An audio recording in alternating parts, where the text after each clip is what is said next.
इस वीडियो में हम कक्षा 9 का प्रश्नावली 10.3 का प्रश्न नंबर 1 और 2 को हल करेंगे। तो चलिए स्टार्ट करते हैं इस वीडियो को।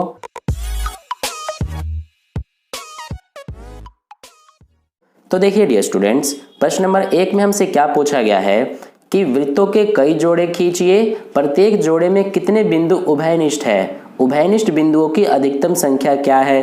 तो देखिए डियर स्टूडेंट्स, प्रश्न नंबर 1 का हम यहाँ पर सॉल्यूशन करते हैं। तो इसमें हमें सबसे पहले क्या कहा गया है कि वृत्तों के कई जोड़े खींचिए। तो ध्यान दीजिए कि हम मैक्सिमम 3 तरह के वृत्तों के जोड़े खींच सकते हैं।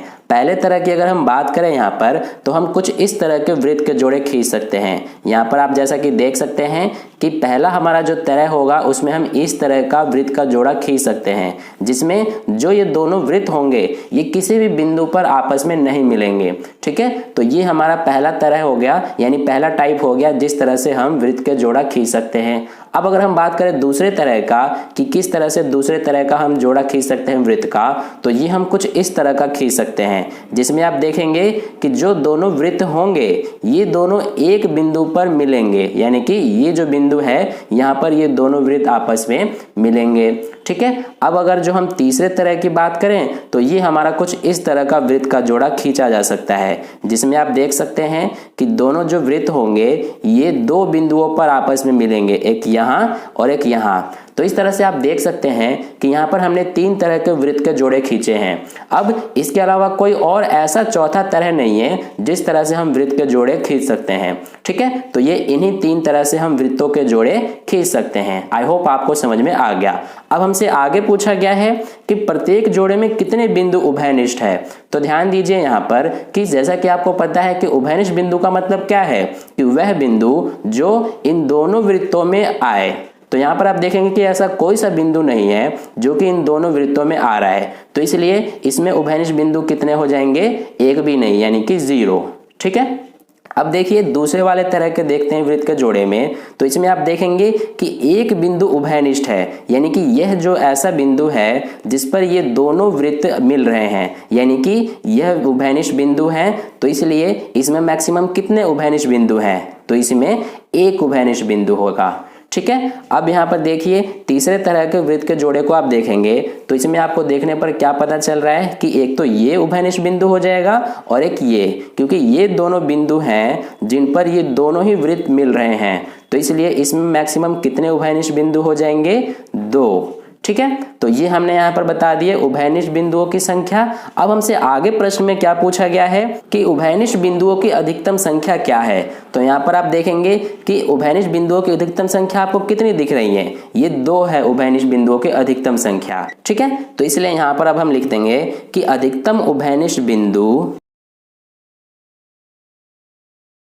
तो ये हमारे कितनी है, 2 हैं। तो इस तरह से हमारा प्रश्न नंबर 1 का हल हुआ। आई होप आपको अच्छे से समझ में आया है।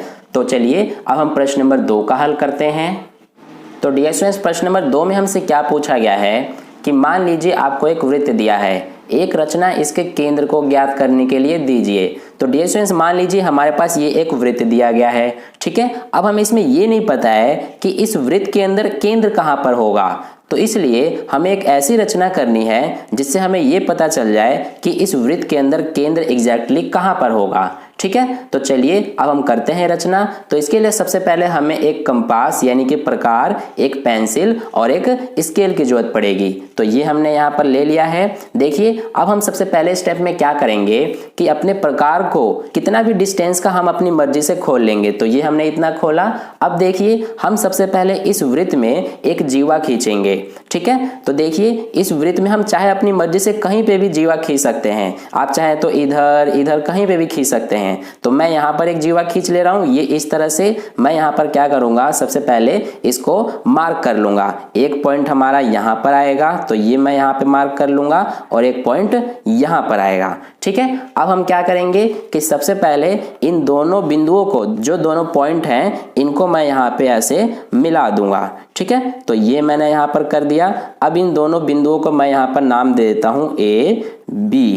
अब इसी तरह से हम क्या करेंगे कि जितनी दूरी का ये पहला जीवा है इतना ही दूरी का हम इस तरह से प्रकार को खोलेंगे और एक और अपनी मर्जी से कहीं पे भी इस वृत्त पे खींचेंगे। ठीक है, तो मैं यहाँ पर एक और जीवा खींच ले रहा हूँ, आप अपनी मर्जी से कहीं पे भी खींच सकते हैं। तो यहाँ पर मैं एक और वृत्त का जीवा खींच ले रहा हूँ। तो इसके लिए सबसे पहले यहाँ पर हमें एक इस तरह से पॉइंट करना होगा, यहाँ पर एक पॉइंट और फिर एक यहाँ पर। अब इन दोनों पॉइंट को यानी दोनों बिंदुओं को मैं इस तरह से ज्वाइन कर दूंगा यानी कि मिला दूंगा। तो ये हमने यहाँ पर कर लिया। अब देखिए यहाँ पर अब हम क्या करेंगे, इसको नाम दे देते हैं सी बिंदु और इसको डी। अब अगले स्टेप में हम क्या करेंगे, सबसे पहले हम यहाँ पर क्या करते हैं कि जो हमने यहाँ पर अभी तक स्टेप किया है यानी कि जो जो ये हमने रचना किया है इसको यहाँ पर हम लिख लेंगे। तो हमने पहले स्टेप में क्या किया कि दो बराबर जीवाएं खींचा, तो यहाँ पर हम लिख लेंगे सबसे पहले कि दो बराबर जीवाएं खींचा।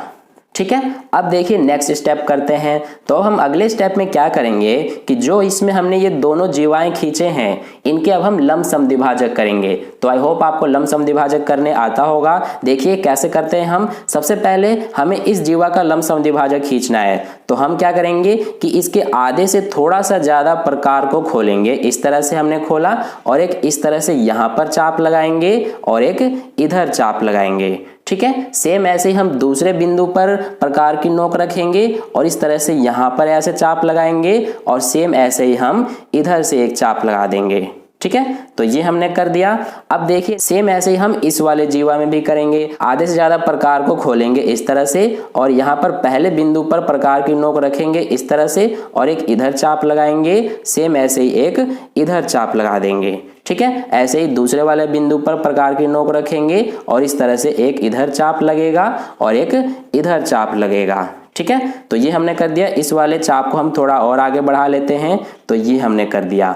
अब देखिए जहां पर ये दोनों चाप आपस में एक दूसरे को काट रहे हैं दोनों ही जीवाओं के लिए, उनसे होते हुए हम इस तरह से एक रेखा खींच देंगे। ठीक है, तो ये हमने यहाँ से ऐसे खींच दिया। सेम ऐसे ही हम इसके साथ भी करेंगे, जहां पर ये दोनों चाप आपस में एक दूसरे को काट रहे हैं वहीं से होते हुए हम इस तरह से एक रेखा खींच देंगे। ठीक है, तो ये हम यहाँ से खींच लेते हैं। ये एग्जैक्टली खींचा होना चाहिए, नहीं तो आपका जो वृत्त का केंद्र है वो एग्जैक्टली मालूम नहीं हो पाएगा। तो ये हमने खींच दिया।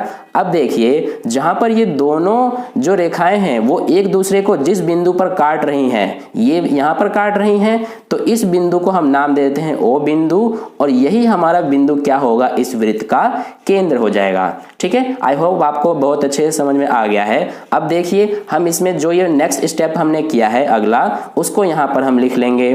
तो सबसे पहले हमने दो बराबर जीवाएं खींचा, उसके बाद हमने क्या किया कि इनके दो बराबर लंब समद्विभाजक खींचा। तो यहाँ पर हम लिख लेंगे इसको।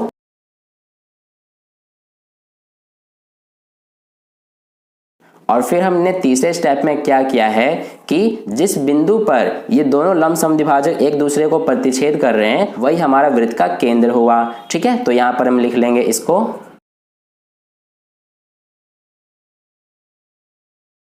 ठीक है, तो इस तरह से हमारा प्रश्न नंबर 1 और 2 का हल कंप्लीट हुआ इस वीडियो में। अगर आपको वीडियो अच्छा लगा है तो इस वीडियो को लाइक कर दीजिएगा और अपने दोस्तों के साथ भी इस वीडियो को शेयर कर दीजिएगा ताकि उन्हें भी इससे हेल्प मिल जाए। और कहीं भी डाउट है प्रश्न में तो आप कमेंट करके मुझसे पूछ सकते हैं। और अगर आपने अभी तक हमारे चैनल को सब्सक्राइब नहीं किया है तो सब्सक्राइब करके ऑल नोटिफिकेशन ऑन कर लीजिए ताकि नेक्स्ट आने वाली वीडियोज के नोटिफिकेशन सबसे पहले आपको मिल जाए। और अगर आपने अभी तक हमारा टेलीग्राम ग्रुप ज्वाइन नहीं किया है तो उसको ज्वाइन कर सकते हैं, लिंक आपको इस वीडियो के डिस्क्रिप्शन में मिल जाएगा, क्योंकि वहां पर मैं जितने भी इंपॉर्टेंट पीडीएफ या फिर नोट्स होते हैं उनको सेंड करता रहता हूं। ठीक है, तो फिर मिलते हैं नेक्स्ट वीडियो में नए प्रश्न के साथ। तब तक के लिए अपने ध्यान रखें।